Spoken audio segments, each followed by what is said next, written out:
রাজ্যের প্রধান বিরোধী দল বন্ধ করুন, কয়লা চুরি বন্ধ করুন। শুক্রবার দুপুরে বিজেপির জেলা সভাপতি দেবতনু ভট্টাচার্যের নেতৃত্বে বিজেপির কর্মীরা পুলিশি নিষ্ক্রিয়তার প্রতিবাদে রানীগঞ্জ থানা ঘেরাও করে এবং রানীগঞ্জ থানার সামনে বসে বিক্ষোভ দেখান। সভাপতি দেবতনু ভট্টাচার্য জানান, বর্তমানে পুলিশ প্রশাসন এলাকার শান্তি শৃঙ্খলা বজায় রাখার থেকে মাফিয়াদের রক্ষা করতে বেশি তৎপর। দামোদর নদীর ঘাট থেকে রানীগঞ্জের ঘাট, অন্ডাল নদীর ঘাট পর্যন্ত পুলিশের সহযোগিতায় বালু মাফিয়ারা অবৈধভাবে বালু উত্তোলন করে যাচ্ছে। তাদের বিরুদ্ধে কোনো পদক্ষেপ গ্রহণ করছে না পুলিশ। আধিকারিকদের বক্তব্য, দিদির নির্দেশ না দিলে তারা কোনো পদক্ষেপ পারেন না। এতে বোঝা যায় পুলিশ দিদির নির্দেশ মেনে চলে, স্থানীয় সমস্যা নিয়ে কোনো পদক্ষেপ নিতে পারেন না।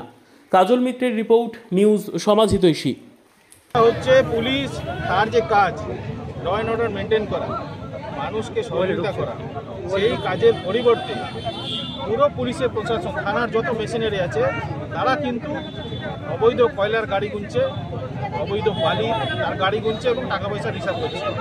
যত সিভিক ভলেন্টিয়ার আছে, পুলিশের যারা অফিসাররা এখানে রয়েছে, তাদেরকে পোস্টিং করে দেওয়া হচ্ছে গাড়ি গোনার জন্য। তারা ল অ্যান্ড অর্ডার নিয়ে চিন্তিত নয়, তাদের ফোকাস হচ্ছে কত টাকা উঠছে কয়লা থেকে, বালি থেকে, সেই কালেকশনগুলো করা এবং সেটা উপরের দিকে যাদের কাছে পাঠানো হয় সেগুলো তাদের কাছে পাঠানো। পুলিশকে আমরা রিমাইন্ডার দেওয়ার জন্য এসেছিলাম যে আপনারা ল অ্যান্ড অর্ডার ফলো করুন, কয়লা বালির কাজ তৃণমূলের ক্যাডাররা করবে, ওদের কাজ আছে ওটা করবে, আপনাদের কাজ জন্য মেরুদণ্ড সোজা রেখে নিজেদের পুলিশ হিসেবে নিজেদের কাজ নিজেরা করুন। আর যেখানে যেখানে অন্যায় হচ্ছে সেগুলো আপনারা আটকান। অবৈধ কয়লা চলছে, বালি চলছে, পুলিশের ভূমিকা কি? পুলিশকে আটকানো উচিত। এটা যারা এগুলো করছে পুলিশ তারা আটকাবে, বরং পুলিশই দায়িত্ব নিয়ে এগুলো করছে। এখন পর্যন্ত বালু চলাতে কালাঝরিয়ার মানে অবৈধ খননের ফলে কালাঝরিয়ার যে মেন জলের সাপ্লাইয়ের পাম্পটা ভেঙে পড়েছে, তার জন্য তো রানীগঞ্জেরও বিস্তীর্ণ এলাকা এফেক্টেড হয়েছে, জামুরিয়ার বিস্তীর্ণ এলাকা এফেক্টেড হচ্ছে। কবে তার রিপেয়ারিং হবে তার কোনো গ্যারান্টি নেই। জাস্ট ক্রাইসিস ম্যানেজ মোডে এগুলোকে কিছু জলের ব্যবস্থা এখনো পর্যন্ত করে দেওয়া হয়েছে, কিন্তু এটা বেশি দিন চলবে না। আবার কয়লা যে চলছে, এত কয়লা ট্রাক চলছে এখান দিয়ে, রাস্তাঘাটের পরিস্থিতি দেখুন। একে তো রাস্তার পরিস্থিতি খারাপ, ভেঙে চুর একাকার, তারপর জ্যাম। এই যে কয়লা এবং বালির জন্য সাধারণ মানুষের এত অসুবিধা হচ্ছে, পুলিশের ভূমিকা কী হওয়া উচিত সেটা পুলিশকে মনে করে দেওয়ার জন্য আজকে আমরা এসেছি। পুলিশের সঙ্গে এখন কি কথা হলো? পুলিশকে আমরা আমাদের বক্তব্য বলেছি, পুলিশের তো জবাব দেওয়ার কোনো অথরিটি নেই।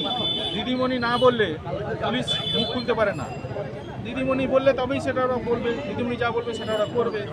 তো পুলিশ সেই মোডে চলছে এখন।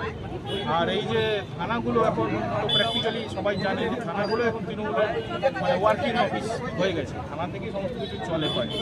সেই জন্য থানাটাই ভালো জায়গা ডেপুটেশন দেওয়ার, থানাটাই আমরা দাদা, অবৈধ বালি এবং কয়লা আমরা বৃহত্তর আন্দোলন করব, সাধারণ মানুষের অ্যাওয়ারনেস তাদের কাছে যাব যে অবৈধ বালু খননের ফলে আপনাদের কি অসুবিধা হচ্ছে, আগামী দিনে কি হতে চলেছে, নদীর গতিপথ পরিবর্তন হয়ে যাবে, ভাঙন হবে, এই রানীগঞ্জ শহর জলের তলায় চলে যেতে পারে আগামী দিনে। কয়লার জন্য যে ধস বিভিন্ন জায়গাতে চলছে, হতেই পারে যে কোনো জায়গাতে। এই সমস্ত কথা আমরা সাধারণ মানুষকে বলবো, অ্যাওয়ারনেস করবো, তাদেরকে সঙ্গে নিয়ে আমরা বৃহত্তর মুভমেন্ট করবো।